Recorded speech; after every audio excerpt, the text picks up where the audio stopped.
BCom भाग 2 मधील विद्यार्थ्यांचं या ऑनलाईन लेक्चरमध्ये स्वागत।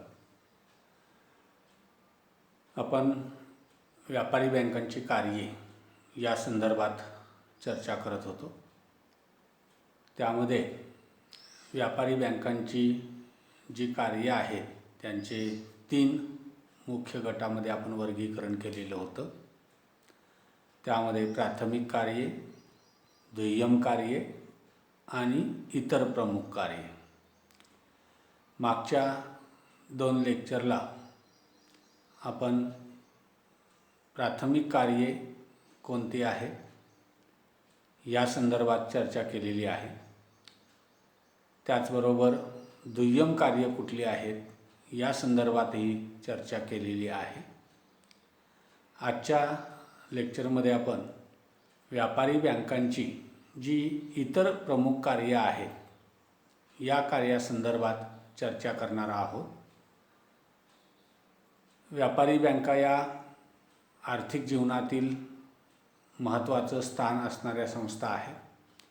देशाच्या आर्थिक विकासामध्ये, देशातील उद्योग व्यापार या क्षेत्रांच्या विकासामध्ये किंवा अर्थव्यवस्थेच्या प्रत्येक क्षेत्राच्या विकासामध्ये व्यापारी बँका मोठ्या प्रमाणात कार्य करत असतात आणि त्या दृष्टीनं इतर प्रमुख कार्यांचा विचार करत असताना आपल्याला या बँका प्राथमिक आणि दुय्यम कार्याशिवाय इतर जी कार्य करतात त्याला आपण इतर प्रमुख कार्य असं म्हणतो। त्यामध्ये आपण जर चर्चा केली तर त्याच्यामध्ये आपल्याला पहिलं इतर प्रमुख कार्य बँकेचं सांगता येतं, त्याला आपण गुंतवणूक करणे असं म्हणतो। व्यापारी बँका ग्राहकाकडून मोठ्या प्रमाणात ठेवी गोळा करत असतात। या ठेवींचा वापर बँका समाजातील गरजू लोकांना कर्ज देण्यासाठी करतात।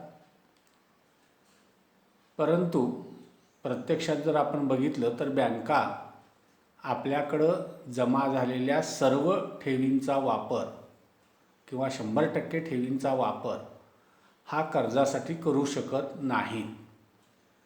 बँकांना त्यांच्या दैनंदिन कार्यामध्ये रोखता, लाभता आणि सुरक्षितता अशा तिन्ही गोष्टींचा मेळ घालून ही कर्ज वाटप करायची असते। अशा वेळेला रोखता सांभाळण्यासाठी बँकांना काही प्रमाणात पैसा स्वतःजवळ ठेवावा लागतो, रोख स्वरूपामध्ये ठेवावा लागतो। त्याचबरोबर सर्वच्या सर्व पैसे कर्जामध्ये न गुंतवता किंवा कर्जाचं वाटप न करता इतर गुंतवणुकीमध्ये बँकांना त्यातील काही पैसा हा गुंतवणूक करावा लागतो। रिझर्व्ह बँकेच्या नियमानुसार SLR स्टॅच्युटरी लिक्विडिटी रिझर्व्ह जो आहे तो रिझर्व्ह बँक ज्या गुंतवणूक प्रकारामध्ये सांगते त्यानुसार ती गुंतवणूक रिझर्व्ह बँकेच्या आदेशानुसार बँकांना करावी लागते आणि त्यामध्ये या बँका आपल्या ठेवीपैकी काही भाग हा गुंतवणूक या कारणासाठी वापरतात आणि त्यामध्ये सरकारी कर्ज रोखे, शेअर्स, वेगवेगळ्या कंपन्यांचे बॉन्ड्स, कर्ज रोखे, कोषागार हुंड्या इत्यादी प्रकारच्या ज्या गुंतवणुकी आहेत त्या गुंतवणुकीमध्ये या बँकांना आपले पैसे गुंतवावे लागतात।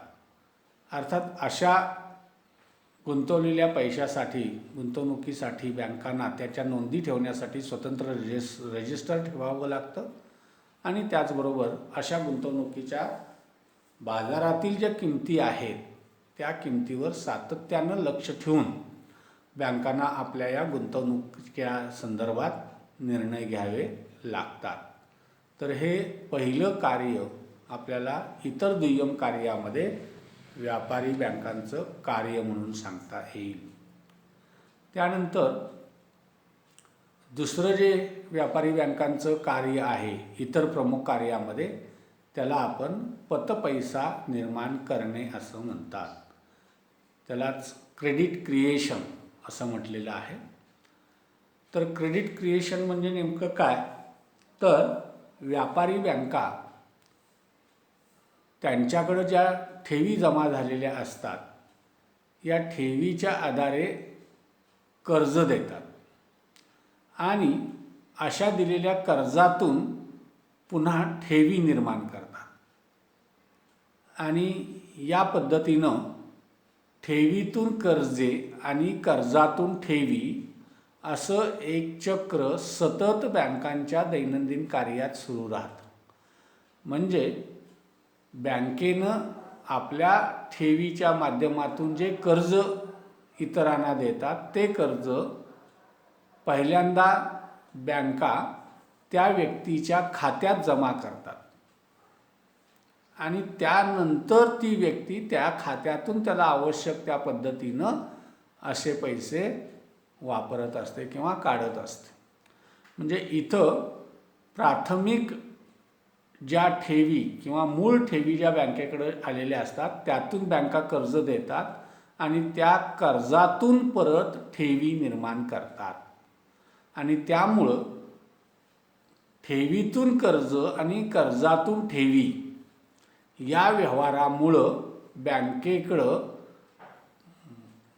ग्राहकांनी ठेवलेल्या मूळ ठेवीबरोबरच बँकांनी निर्माण केलेल्या ठेवी निर्माण होतात. त्याला आपण ग्राहकांनी ज्या मूळ ठेवी ठेवलेल्या आहेत त्याला प्राथमिक ठेवी असं म्हणतात. तर बँकांनी ज्या कर्जातून ठेवी आणि ठेवीतून कर्ज अशा ज्या ठेवी निर्माण केलेल्या आहेत त्याला निर्मित ठेवी असं म्हणतात. तर बँकांच्या या ठेवीतून कर्जे आणि कर्जातून ठेवी या प्रकारच्या कामकाजाच्या नियमित पद्धतीतून एक अदृश्य असा पैसा तयार होतो आणि त्या पैशालाच आपण पतपैसा असं म्हणतो. साधारणपणे जर आपण बघितलं तर बँका मूळ ठेवीच्या 5 पट म्हणजे प्राथमिक ठेवीपेक्षा 5 पट अशा निर्मित ठेवी तयार करतात आणि त्यातून कर्जे देतात.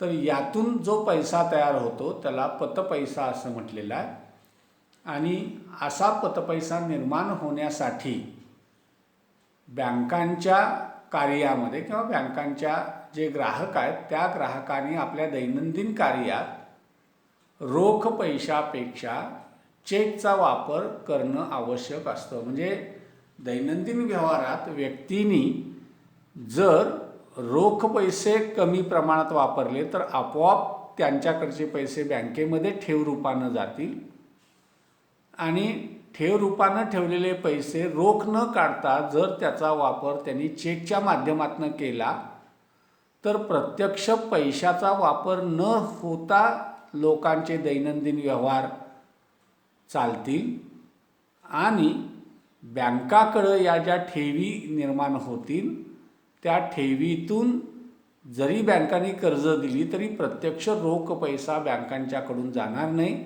आणि त्या माध्यमातून बँकांच्याकडं ठेवी तशाच राहतील आणि त्यातून मग त्यांना कर्जे देता येतील आणि मग कर्जातून ठेवीतून कर्ज अशा प्रकारची व्यवस्था वाढीला लागेल आणि त्या माध्यमातून ही पतपैशाची निर्मिती बँका करत असतात. विशेषतः कुठल्याही देशाच्या अर्थव्यवस्थेच्या वाढीसाठी जी पैशाची आवश्यकता असते असे पैसे केवळ छापून त्या ठिकाणी पैशाचा पुरवठा करणं हे अनेक वेळेला धोक्याचं ठरू शकतं. कारण पैसा छापण्यासाठी तेवढ्या प्रमाणात सोनं रिझर्व्ह बँकेला गहाण ठेवावं लागतं. त्यामुळं असा पैसा छापणं प्रत्येक वेळेला व्यवहार्य ठरत नाही. अशा वेळेला या पतपैशाच्या निर्मितीच्या माध्यमातून अर्थव्यवस्थेतील पैशाचा पुरवठा हा वाढवता येतो आणि त्या दृष्टीनं कुठल्याही देशाच्या अर्थव्यवस्थेच्या वाढीसाठी पतपैशाची निर्मिती ही आवश्यक असते. तर अशी पतपैशाची निर्मिती करण्याचं काम अर्थव्यवस्थेमध्ये बँका करत असतात. त्यानंतर तिसरं बँकांचं कार्य आहे इतर प्रमुख कार्यामध्ये, त्याला रोकड विरहित अर्थव्यवस्थेला चालना देणं असं म्हटलेलं आहे. आता रोकड विहित अर्थव्यवस्था म्हणजे नेमकं काय, तर आर्थिक आणि वित्तीय व्यवहाराच्या पूर्ततेसाठी अंकीय स्वरूपात पैशाचं हस्तांतरण करणे अथवा विनिमयाचं माध्यम म्हणून वापर करणारी अर्थव्यवस्था म्हणजे रोकड विरहित अर्थव्यवस्था होय. म्हणजे ज्याला आपण ई पैसा असं म्हणतो. तर आपल्या दैनंदिन व्यवहाराच्या पूर्ततेसाठी या ई पैशाचा वापर पैशाचं हस्तांतरण करण्यासाठी आणि विनिमयाचं माध्यम म्हणून वापरण्यासाठी ज्या वेळेला अर्थव्यवस्थेमध्ये केलं जातं, अशा अर्थव्यवस्थेला रोकड विरहित अर्थव्यवस्था असं म्हटलेलं आहे. म्हणजे अशा अर्थव्यवस्थेमध्ये आपले देण्याघेण्याचे व्यवहार करण्यासाठी रोख पैशाचा वापर न करता ज्याला आपण इलेक्ट्रॉनिक मनी किंवा ई पैसा किंवा ज्याला आपण प्लॅस्टिक मनी आता आपण म्हणतो, तर अशा अदृश्य पैशाचा किंवा या ई पैशाचा वापर ज्या अर्थव्यवस्थेमध्ये होतो त्याला रोकड विरहित अर्थव्यवस्था असं म्हटलेलं आहे. अशा जी रोकड विरहित अर्थव्यवस्था असते, या अर्थव्यवस्थेला चालना देण्याचं काम व्यापारी बँका करत असतात. अशी जी अर्थव्यवस्था निर्माण करायची असेल तर अशा अर्थव्यवस्थेमध्ये अंकीय अथवा ई पैसा याचा वापर लोकांनी आपल्या दैनंदिन व्यवहारामध्ये अधिक प्रमाणात करणं आवश्यक आहे.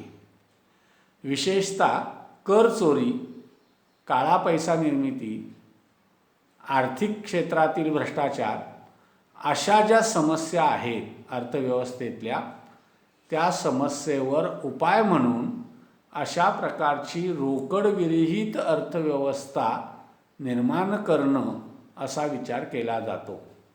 आणि त्यामुळं व्यापारी बँका देशाच्या अर्थव्यवस्थेमध्ये अशी रोकड विरहित अर्थव्यवस्था निर्माण करण्यासाठी मोठ्या प्रमाणात आपल्या ग्राहकांनी दैनंदिन व्यवहारामध्ये ई पैशाचा वापर करावा याच्यासाठी बँका मोठ्या प्रमाणात प्रोत्साहन देत असतात.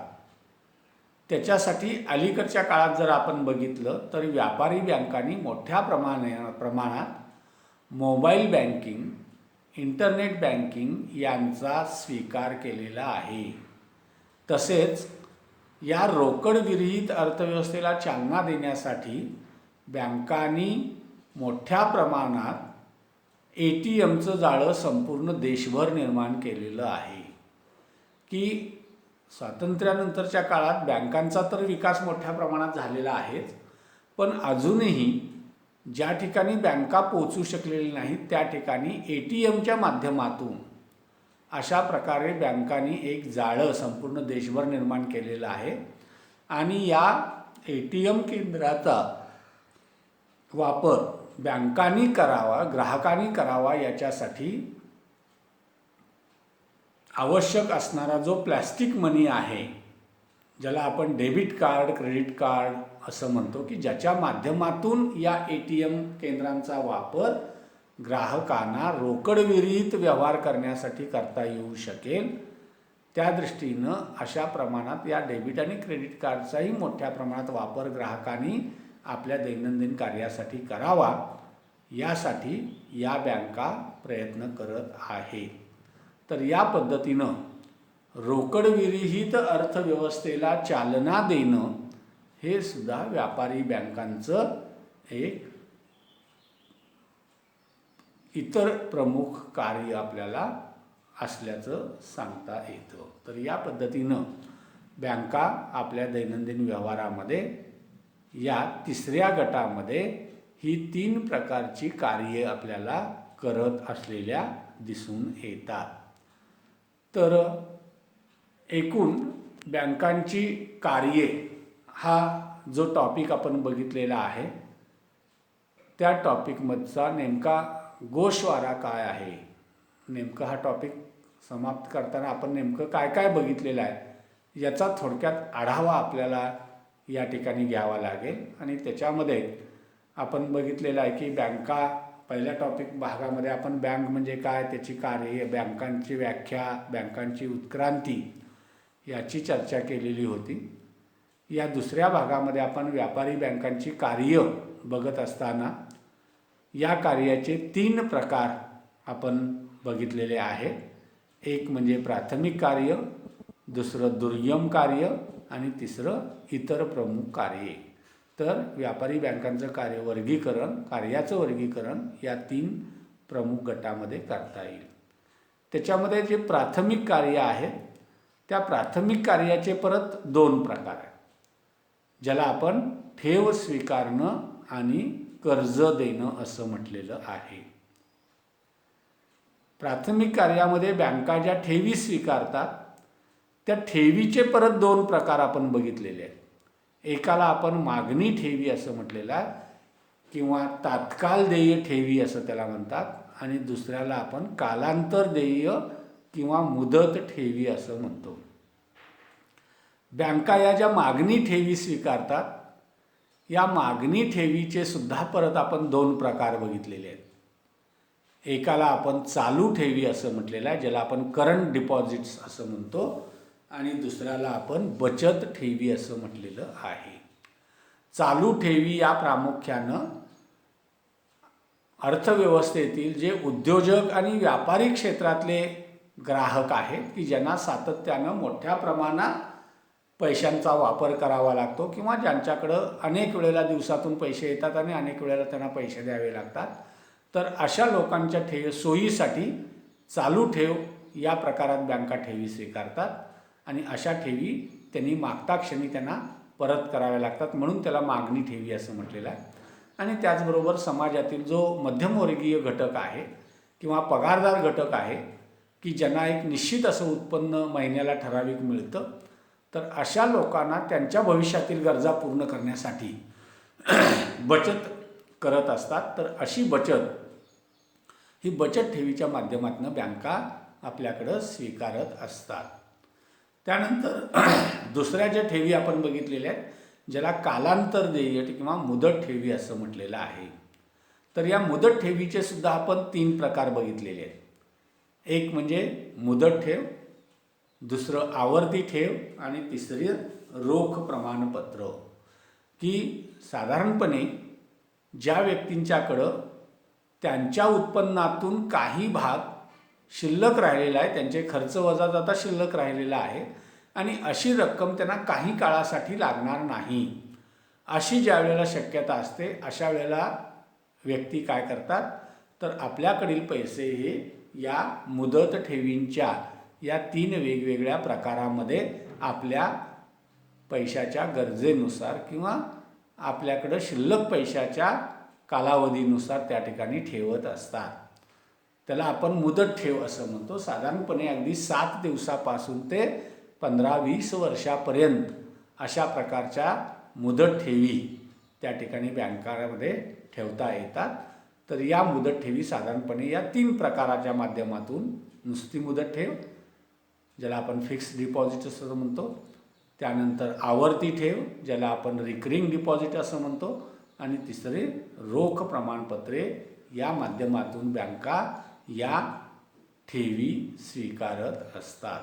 तर या पद्धतीनं प्राथमिक कार्यामधलं ठेव स्वीकारणं हे जे बँकांचं कार्य आहे त्याची चर्चा आपण केलेली आहे. त्यानंतर प्राथमिक कार्यातलं दुसरं जे कर्ज आहे त्याला कार्य आहे त्याला आपण कर्ज देणं असं म्हणतो. तर हे कर्ज बँका 5 प्रकाराच्या माध्यमातून देत असतात. ते प्रकार कुठले आहेत तर त्याचीही आपण चर्चा केलेली आहे या टॉपिकमध्ये. तर या कर्जाचे साधारणतः जे 5 प्रकार आहेत त्यातला पहिला प्रकार आहे त्याला म्हणतो आपण अधिकर्ष सवलत. दुसरा जो प्रकार आहे त्याला आपण म्हणतो कॅश क्रेडिट किंवा रोख कर्ज. तिसरा जो प्रकार आहे तो म्हणजे हुंड्या स्वीकारणं आणि वटवणं. चौथा प्रकार आहे ज्याला आपण नुसतं कर्ज असं म्हणतो. आणि पाचवा जो प्रकार आहे कर्जाचा त्याला आपण इतर कर्जे किंवा इतर विशिष्ट प्रकारची जी कर्ज अलीकडच्या काळात बँका देतात तर त्या कर्जांचा समावेश या इतर कर्जामध्ये होतो. तर बँका साधारणपणे ही 5 प्रकारानं कर्ज देणं हे आपलं प्राथमिक कार्य करत असतात. बँकांच्या या प्राथमिक कार्याबरोबरच आपण बँकांची दुय्यम कार्य कुठली आहेत या संदर्भात सुद्धा चर्चा केलेली आहे. साधारणपणे आपण दुय्यम कार्याचे 2 प्रकार बघितलेले आहेत. एकाला प्रातिनिधिक कार्य आणि दुसऱ्याला आपण सेवा कार्य असं म्हटलेलं आहे. प्रातिनिधिक कार्य याचा अर्थ ग्राहकाचा प्रतिनिधी म्हणून त्या ठिकाणी बँका जी कार्य करतात. ग्राहक आपल्याकडील बचत आपल्याकडचा पैसा बँकेमध्ये खातं उघडून ठेवत असतात आणि अशा वेळेला या खात्यातून बँकांचे जे दैनंदिन व्यवहार आहेत ते व्यवहार बँका ग्राहकाच्या वतीनं करतात म्हणून त्याला प्रातिनिधिक कार्य असं म्हटलेलं आहे. आणि त्याच्यामध्ये साधारणतः आपण 7 ते 8 प्रातिनिधिक कार्य बघितलेली आहेत. एक म्हणजे चेक, हुंडी व वचनचिठ्ठी यांचे पैसे वसूल करणे व देणं. बँका काय करत असतात ग्राहकाच्या वतीनं ग्राहकाच्या खात्यात जमा होण्यासाठी जे चेक, हुंडी किंवा वचनचिठ्ठ्या आलेले असतात त्यांचे पैसे संबंधित ज्या व्यक्तींनी या हुंड्या, चेक किंवा वचनचिठ्ठ्या दिलेल्या आहेत त्यांच्याकडून वसूल करण्याचं काम बँका करतात. त्याचबरोबर ग्राहक जर कुणाला अशा प्रकारे ग्राहकानं चेक, हुंड्या आणि वचनचिठ्ठ्या दिल्या असतील तर त्याचे पैसे देण्याचं काम ग्राहकाचा प्रतिनिधी म्हणून बँका करतात. त्यानंतर रक्कमा देणं आणि घेणं हे सुद्धा ग्राहकाच्या वतीनं काम बँकांना करावं लागतं. रक्कमा देणं आणि जमा करणं की ग्राहकाच्या वतीनं जर काही बिलं द्यायची असतील, काही पैसे द्यायचे असतील तर ते बँका ग्राहकाच्या सूचनेनुसार त्या ठिकाणी देत असतात. त्याचबरोबर ग्राहकाचं जे काही येणं असतं ते असं येणं त्याच्या खात्यामध्ये जमा करून घेण्याचं कामसुद्धा बँका प्रतिनिधी म्हणून करतात. शेअर्स, कर्ज रोखे खरेदी विक्री, निधी हस्तांतरण, विश्वस्त, मृत्यूपत्र व्यवस्थापक आणि मुखत्यार म्हणून काम करणं आणि ग्राहकाचा किंवा खातेदाराचा प्रतिनिधी म्हणून काम करणं अशा प्रकारची ही प्रातिनिधिक कार्य व्यापारी बँका आपल्या दैनंदिन व्यवहारामध्ये करत असतात. त्यानंतर आपण बँकांची उपयुक्त किंवा सेवा कार्य कुठली आहेत या संदर्भात चर्चा केलेली आहे. आणि त्याच्यामध्ये बँका आपल्या प्रातिनिधिक कार्याबरोबरच ग्राहकांच्या गरजा ओळखून ग्राहकांच्या गरजेसाठी गरजा पूर्ण करण्यासाठी काही ग्राहकांच्यासाठी उपयुक्त असणारी किंवा ग्राहकांची सेवा देण्यासाठी काही कार्य करतात म्हणून त्याला उपयुक्त किंवा सेवा कार्य असं म्हटलेलं आहे. आणि त्याच्यामध्ये मौल्यवान वस्तू सुरक्षित ठेवणं, हमीपत्र देणं, विनिमय बँक म्हणून काम करणं, भाग विमेकरी म्हणून काम करणं, त्याचबरोबर गुंतवणुकीबाबत सल्ला देणं, आकडेवारी प्रसिद्ध करणं, देणगी चेक्स देणं, विदेशी चलन व्यवहार करणं, त्याचबरोबर ATMची सोय करणं, डेबिट आणि क्रेडिट कार्डचा मोठ्या प्रमाणात निर्माण करणं आणि ग्राहकांना ते वितरित करणं आणि प्रवासी चेक देणं अशी साधारणपणे 10 ते 11 उपयुक्त सेवा कार्य बँका आपल्या दैनंदिन व्यवहारात ग्राहकांच्यासाठी करत असतात. आणि त्याचबरोबर बँकांच्या कार्याचा जो तिसरा घटक आहे ज्याला आपण इतर प्रमुख कार्य म्हणतो त्यापैकी 3 कार्य या ठिकाणी बँका करत असलेल्या आपण बघितलेलं आहे. त्याला आपण गुंतवणूक करणं, पतपैशाची निर्मिती करणं आणि त्याचबरोबर रोकड विरहित अर्थव्यवस्थेला चालना देणं अशा प्रकारची ही प्रमुख कार्य या इतर प्रमुख कार्यामध्ये बँका करत असलेल्या दिसून येतात. तर या पद्धतीनं आपण आजच्या टॉपिकमध्ये बँकांची कार्य आणि त्याचं विश्लेषण या संदर्भामध्ये आपण संपूर्ण चर्चा केलेली आहे. तर या ठिकाणी आपण इथं थांबूया. त्यानंतर पुढच्या टॉपिकमध्ये आपल्याला पुढचा जो भाग आहे या टॉपिक नंबर 2 मधला तो आहे की या ज्या व्यापारी बँका आहेत त्या व्यापारी बँकांचं रचना कशी आहे आणि व्यापारी बँकांचे प्रकार कुठले आहेत आणि त्या प्रकारांची वैशिष्ट्ये किंवा बँक व्यवस्थेची रचना आणि बँक व्यवस्थेतल्या या प्रत्येक प्रकाराची वैशिष्ट्ये काय आहेत याच्या संदर्भात आपल्याला नेक्स्ट पिरियडला चर्चा करता येईल. या ठिकाणी आपण इथं थांबूया. धन्यवाद. सर्वांनी घरी राहा, सुरक्षित राहा.